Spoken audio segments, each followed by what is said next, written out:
বন্ধুরা, আমরা তো সকলেই রামায়ণ সম্বন্ধে পড়েছি বা দেখেছি। কিছুদিন আগেও রামায়ণে গল্প অনুসরণ করে নির্মিত আদিপুরুষ নিয়েও দেশ জুড়ে বিতর্কে ঝড় উঠেছিল।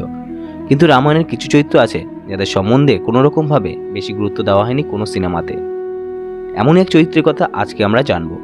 বন্ধুরা, আমরা সকলেই জানি রাবণের এক স্ত্রী ছিল যার নাম মন্দোদরী।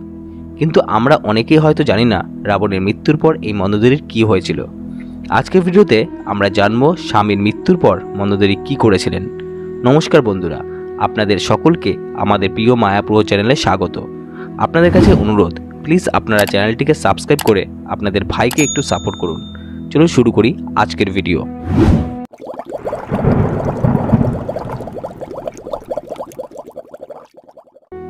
লঙ্কাপতি প্রবল পরাক্রমী রাবণের স্ত্রী ছিলেন দেবী মন্দোদরী। রাবণের প্রতাপে ভয় না পেয়ে তিনি সবসময় নিজস্ব চিন্তাভাবনা এবং মত প্রকাশের ক্ষমতা রাখতেন। তিনি প্রথম থেকেই সীতাকে অপহরণ করার বিরোধী ছিলেন। কথিত আছে মন্দোদরী আসলে ছিলেন স্বর্গের অপ্সরা মধুরা। মধুরা ছিলেন শিবভক্ত। একদিন তিনি পার্বতীর অনুপস্থিতিতে কৈলাস পর্বতে গিয়ে মহাদেবকে প্রসন্ন করার চেষ্টা করেন।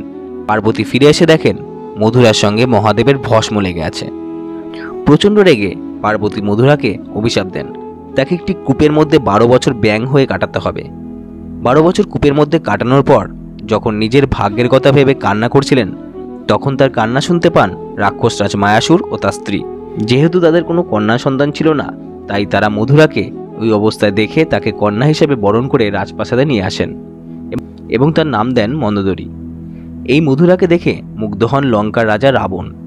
রাবণ মায়াসুরের কন্যাকে বিবাহের প্রস্তাব দেন, কিন্তু মায়াসুর এই প্রস্তাবে রাজি না হলে রাবণ মন্দোদরীকে বলপূর্বক অপহরণ করেন। যখন মন্দোদরী দেখেন মায়াসুর রাবণকে যুদ্ধে প্রতিহত করতে পারবেন না, তিনি রাবণকে বিয়ে করতে রাজি হন। রামায়ণের কাহিনী অনুসারে রাবণের মৃত্যুর পর রাম মন্দোদরীকে আশীর্বাদ করে বলেন তাকে কখনো বৈধব্য জ্বালা সহ্য করতে হবে না, তার স্মৃতিসুদূর কখনো মুছবে না। সেই কারণে বিশ্বাস করা হয় রাবণের চিতা আজও জ্বলছে। যদিও অন্য একটি কাহিনীতে বর্ণিত আছে রাবণের মৃত্যুর পর তার ভাই বিভীষণ মন্দোদরীকে বিয়ে করেছেন।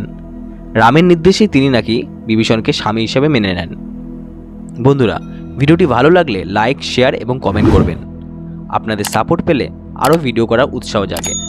ধন্যবাদ।